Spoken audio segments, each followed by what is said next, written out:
السلام علیکم ورحمۃ اللہ وبرکاتہ۔ بہت ہی پیارے مسلمان بھائیوں، بہنوں، بیٹوں اور بیٹیوں، میں غلام مصطفیٰ اللہ اور اللہ کے رسول کے پیغام کے ساتھ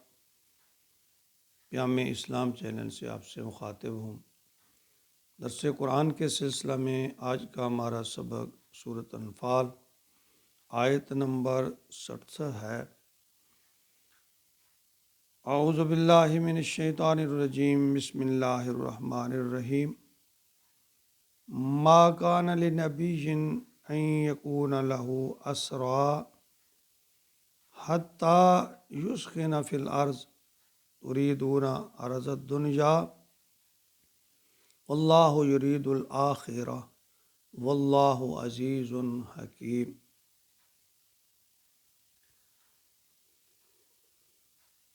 ان دو آیات میں 67 اور 68 جو ہیں، ان میں نبی پاک صلی اللہ علیہ وآلہ وسلم کے اس فیصلہ کا ذکر ہے جو آپ نے صحابہ کرام کے مشورہ سے اکثریتی رائے کو مد نظر رکھتے ہوئے غزوہ بدر کے بعد فیصلہ کیا، مگر اس اجتہاد پر اللہ تعالیٰ برہم ہوئے۔ اور اس کا مطلب یہ بھی نہیں کہ یہ غلطی یا جرم نبی اکرم صلی اللہ علیہ وسلم سے ہوا، بلکہ بہتر انتخاب میں غلطی ہوئی، جس کا ذکر اللہ تعالیٰ یہاں فرما رہے ہیں۔ فرمایا ما کان لنبی، کسی نبی کو یہ زیبا نہیں دیتا، کسی نبی کے لیے یہ بہتر نہیں ہے ان یکون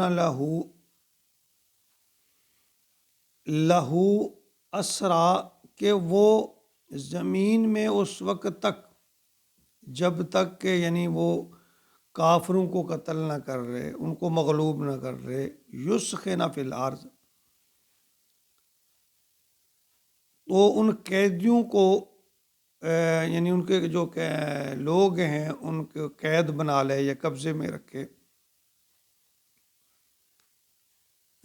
یہ آیت غزوہ بدر میں سن 2 ہجری کے بعد جو ہوئی تھی، غزوہ بدر اس کے بعد نازل ہوئی تھی۔ غزوہ بدر میں قریش کے 70 لوگ مارے گئے اور 70 قیدی ہوئے۔ تو اس بارے میں نبی اکرم صلی اللہ علیہ وآلہ وسلم نے صحابہ اکرام سے مشاورت کی کہ جو قیدی ہیں، جو پکڑے گئے لوگ ہیں، ان کے بارے میں کیا کیا جائے۔ تو صحابہ اکرام نے مختلف رائے دی، ان میں حضرت ابوبکر رضی اللہ تعالیٰ عنہ، چونکہ آپ بڑے ہی نرم طبع انسان تھے، تو آپ نے یہ رائے دی، اور کچھ اور بھی صحابہ کی اکثریت کی رائے تھی کہ فدیہ لے کر ان کو چھوڑ دیا جائے۔ اور خود نبی اکرم صلی اللہ علیہ وسلم رؤوف الرحیم کا بھی یہی خیال تھا، یہی رائے تھی، مگر حضرت عمر رضی اللہ تعالیٰ عنہ جو ہیں ان کی رائے وہ بہت سخت کی۔ حضرت عمر جو تھے اسلام کے بارے میں ان کا رویہ بڑا سخت ہوتا تھا، دو ٹوک، اشدہم فی امر اللہ عمر، کہنے لگے نہیں، ان سب کو قتل کیا جائے اور جس جس کا رشتہ دار ہے اس کو اس کے حوالے کیا جائے، ان کے ساتھ نرمی ہرگز نہ برتی جائے، یہ کل یہی لوگ پھر جو ہے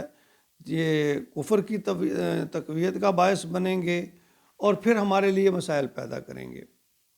ان پر جو ہے سختی کی جائے، ان کو قتل کر دیا۔ یہ حضرت عمر رضی اللہ تعالیٰ عنہ کی رائے تھی۔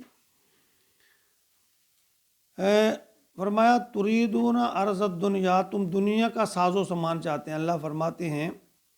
کہ یہ فدیہ لے کر چھوڑ دینا بظاہر تو نبی پاک صلی اللہ علیہ وسلم کی نیت معاذ اللہ ایسی نہیں تھی، بہتری تھی، چونکہ آپ کی طبیعت میں نرمی تھی، رحم دل تھے، رحمت للعالمین تھے، تو آپ نے حضرت ابوبکر صدیق اور دوسرے جو اصحاب تھے، جو اکثریتی رائے تھی، ان کی رائے کو مد نظر رکھتے ہوئے آپ نے یہی فیصلہ فرمایا کہ جو حضرت ابوبکر کی رائے ہے یا دوسرے اکثر صحابہ کی رائے ہے، اس پر عمل کیا جائے۔ تو ان قیدیوں کو فدیہ لے کر چھوڑ دیا جاتا ہے۔ تو یہی یہ اللہ فرمائے ہیں کہ ترید عرض الدنیا، تم دنیا کا ساز و سامان چاہتے ہو، واللہ یرید الآخرہ، اللہ کے سامنے، اللہ کے پیش نظر آخرت کی اہمیت ہے، واللہ عزیز حکیم، اللہ تعالیٰ بڑا ہی زبردست ہے اور حکمت والا ہے۔ ان آیات میں جو ایک بات نکلتی ہے کہ اللہ کے رسول صلی اللہ علیہ وآلہ وسلم سے نعوذ باللہ گناہ یا جرم نہیں ہوا، لیکن بحیثیت بشر کبھی ایسا فیصلہ ہو جاتا ہے کہ جو اللہ کو ناپسند ہو، تو اللہ اس کا ذکر کرنے سے شرم یا عار محسوس نہیں کرتے، یا یوں کہیے کہ حقائق اور ضرورت کے مطابق دفعہ آپ ایسا فیصلہ فرماتے۔ تو اس کی ایک اور مثال حدیث سے ہمیں ملتی ہے، سنن نسائی میں حدیث نمبر 5403 پر ام المومنین ام سلمہ روایت فرماتی ہیں کہ حضور صلی اللہ علیہ وآلہ وسلم نے فرمایا کہ تم میرے سامنے مقدمات لاتے ہو، اور پھر میں بھی تو تمہاری طرح انسان ہوں، ممکن ہے تم میں سے کوئی اپنی دلیل میں دوسرے سے زیادہ چرب زبان ہو، زیادہ ہوشیار ہو، لہٰذا اگر میں کسی کو اس کے بھائی کا حق دلا دوں اور حقیقت میں وہ اس کا نہ ہو، یعنی اس کا حق نہ ہو لیکن دوسرے کو مل جائے، صرف گواہوں کی موجودگی میں، دلائل کے مد نظر رکھتے ہوئے، تو آپ نے فرمایا تو وہ نہ لے، اسے نہ لے، یعنی اس حق کو واپس کر دے، کیونکہ میں اسے جہنم کا ٹکڑا کاٹ کر دے رہا ہوں۔ یعنی بحیثیت ایک انسان، حضور صلی اللہ علیہ وسلم نے یہ فرمایا کہ اگر کوئی میرے پاس مقدمہ کوئی ایسا آئے اور کوئی آدمی زیادہ ہوشیار ہو، اس کے پاس زیادہ دلائل ہوں یا گواہ اس کے ساتھ زیادہ مضبوط ہوں، تو میں اگر فیصلہ کر دوں اس دوسرے کے حق میں اور اس کا حق وہ نہ ہو، تو حضور نے فرمایا وہ اپنا حق اس طرح حق نہ لے،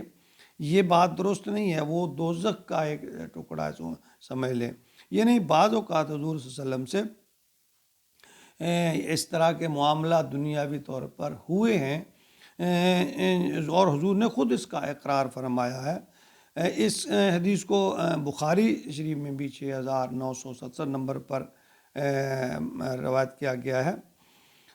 چہ جائے کہ ہم لوگ آج عام لوگ یا کوئی اللہ والا ہے تو اس کے بارے میں یہ خیال رکھیں یا غلب سے کام لیں کہ بس جی وہ تو فلاں بزرگ جو ہیں ان سے تو غلطی ہو ہی نہیں سکتی۔ بات غلطی یا جرم نکالنے کی نہیں ہے، بس بعض اوقات حقائق کے برعکس فیصلے ہوئے، تو عام آدمی، حضور صلی اللہ علیہ وسلم بھی ایسے ہوئے، یعنی حقائق کے برعکس فیصلے ہوئے، تو عام آدمی اس سے کس طرح مستثنا ہو سکتا ہے؟ تو یہ بات ہمیں مد نظر رکھنی چاہیے۔ اللہ نے اس بات کو ناپسند فرمایا، اللہ نے حضرت عمر رضی اللہ تعالیٰ عنہ کو مقدم جانا۔ تو حضور کی زندگی میں کئی دفعہ ایسا یہ واقعات ہوئے کہ جو حقائق کے برعکس فیصلہ ہوا۔ یہ جو غلط، اس پہ میں بھی عرض کروں گا کہ یہ جو غلطی یا جرم نہیں ہے، یہ بحیثیت بشر یہ کیا سمجھ لیں، یا ایک دنیاوی طور پر جو حالات ہوں موجودہ اس کے مطابق جب فیصلہ ہوا، تو آج ہم کسی بھی اپنے نیک لوگ یا پیر و مرشد کے بارے میں بہت سے لوگوں کا یہ خیال ہے نہیں جی ان سے تو کوئی غلطی ہو ہی نہیں سکتی، نعوذ باللہ جی یہ ہے وہ ہے، یعنی بہت زیادہ جذبات میں لوگ آ جاتے ہیں۔ انسان ہے، اللہ ہے خالق اور باقی سب مخلوق ہیں، اور مخلوق سے یہ گناہ نہیں ہے، جرم نہیں ہے، بہتر انتخاب میں غلطی ہوتی ہے۔ تو اللہ تعالیٰ ہمیں دین کو صحیح سمجھنے کی توفیق عطا فرمائے۔ وما علینا الا البلاغ۔